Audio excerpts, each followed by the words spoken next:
Hello, welcome back to mini vlog part 1. तर आज मी बनवणार आहे डांगराची भाजी आणि चण्याची सात्विक भाजी.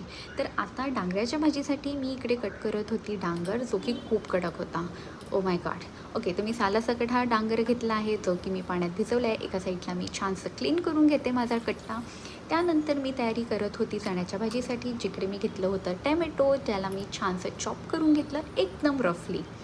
त्यानंतर थोड्याशा मिरच्या तुम्ही तुमच्या हिशोबाने तिखटच्या हिशोबाने घेऊ शकता. तर मी आय थिंक इकडे 1 का 2 मिरच्या वापरल्या आणि या 3 मिरच्या मी वापरणार आहे डांगराच्या भाजीसाठी.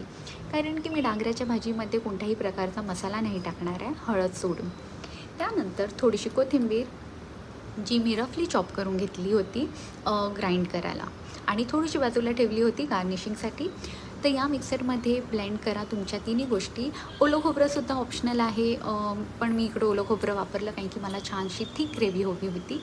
त्यानंतर थोडंसं हिंग, जिरं, लाल तिखट आणि हळद आणि थोडासा गरम मसाला आणि चवीनुसार मीठ, थोडंसं पाणी, आणि याला पण छान ब्लेंड करून घ्या. आणि अशा पद्धतीने तुमची ग्रेव्ही आहे रेडी. आता इकडे घ्या कढई, त्यामध्ये मी टाकलं होतं तेल आणि मी बघत होती की कधी ही कढई छानशी गरम होते. तेवढ्यातच मला आठवलं की मी आलं घ्यायला विसरली आहे. तर मी आलं साईडला चॉप करून ठेवलं होतं. ओके, सो या तेलामध्ये मी टाकलं होतं हिंग, जिरं, राई, मिरच्या, आणि अशा पद्धतीने माझं गेलं डांगर या कढईमध्ये.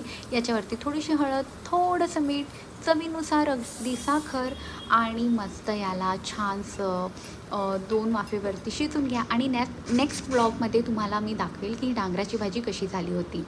तोपर्यंत नेक्स्ट व्लॉग बघायला नका विसरू. Bye bye.